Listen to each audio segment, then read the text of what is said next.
வணக்கம் மக்களே, சற்று முன் வெளியான முக்கியமான அறிவிப்பு.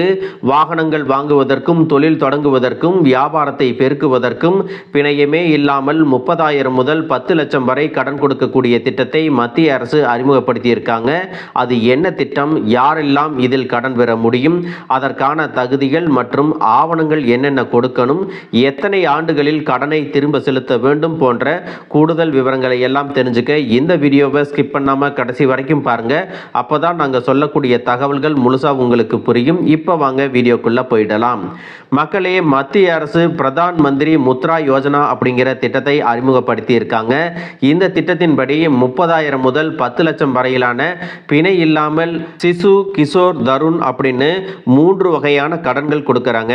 சிசு அப்படிங்கிற கடன் சிறு வணிகங்களுக்கு கொடுக்கறாங்க. இதன் மூலம் வணிகத்திற்கான மூலப்பொருட்கள் அல்லது உபகரணங்களை வாங்க 50,000 வரை கடன் பெறலாம் அப்படின்னு சொல்லியிருக்காங்க.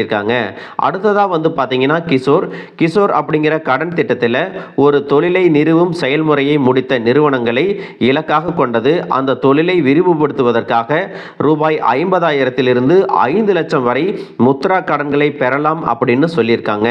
அதற்கு அடுத்ததா பாத்தீங்கன்னா தருண் அப்படிங்கிற முத்ரா கடன் வகை. ஏற்கனவே தொழிலில் தங்களை நிலைநிறுத்திக் கொண்ட வணிகங்களுக்கு இந்த கடன் திட்டமானது கிடைக்கிறது.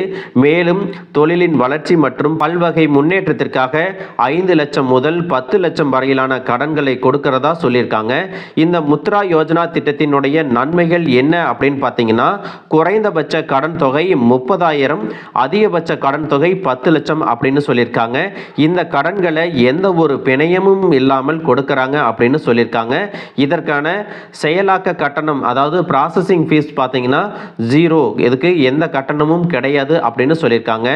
இந்த முத்ரா கடன்களை பெறுவதற்காக என்னென்ன ஆவணங்களை கொடுக்கணும் அப்படின்னு பார்த்தீங்கன்னா, முத்ரா விண்ணப்ப படிவத்துடன் பாஸ்போர்ட் அளவிலான புகைப்படத்தை இணைக்க வேண்டும். அதோடு விண்ணப்பதாரரின் ஆதார் அட்டை, பான் கார்டு, பாஸ்போர்ட், வாக்காளர் அடையாள அட்டை, கரண்ட் பில், பிறப்பு சான்றிதழ், 10ஆம் வகுப்பு சான்றிதழ், அதோடு தேவையான KYC ஆவணங்களை எல்லாம் கொடுக்கணும் அப்படின்னு சொல்லியிருக்காங்க. நீங்கள் 1 லட்சத்துக்கு மேலே கடன் வாங்குறீங்க அப்படின்னா முந்தைய 12 மாதங்களுக்கான பேங்க் ஸ்டேட்மெண்ட் கொடுக்கணும். தேவைப்பட்டால் முந்தைய ஆண்டின் வருமான வரி கட்டின ரிப்போர்ட்டும் கொடுக்கணும் அப்படின்னு சொல்லியிருக்காங்க. அதோடு SC, ST, OBC மக்களுக்கான தகுதி சான்று மற்றும் வங்கி கேட்கக்கூடிய இன்ன பிற ஆவணங்களையும் நீங்கள் கொடுக்கிற மாதிரி இருக்கும். இந்த கடன்கள் பெறுவதற்கு யாரெல்லாம் தகுதி வாய்ந்தவர்கள் அப்படின்னு பார்த்தீங்கன்னா, தனிநபர்கள் மற்றும் சிறு மற்றும் நடுத்தர வணிகங்கள், கலைஞர்கள், வர்த்தகர்கள், சில்லறை விற்பனையாளர்கள் மற்றும் உற்பத்தியாளர்கள், தனி உரிமையாளர்கள், கூட்டாண்மை நிறுவனங்கள் மற்றும் வரையறுக்கப்பட்ட பொறுப்பு கூட்டமைப்புகள் எல்லாம் இந்த கடன்களை பெறுவதற்கு தகுதியானவர்கள் அப்படின்னு சொல்லியிருக்காங்க. அதோடு நுண் மற்றும் சிறு உற்பத்தியாளர்கள், சிறு அளவிலான தொழில்துறை அலகுகளுக்கும் இந்த கடன்களை கொடுக்கறாங்க. இந்த கடன்களை எத்தனை ஆண்டுகளில் திருப்பி செலுத்தணும் அப்படின்னு பார்த்தீங்கன்னா, இந்த கடனை திருப்பி செலுத்துவதற்கு 5 ஆண்டுகள் வரை அவகாசம் கொடுக்கறாங்க.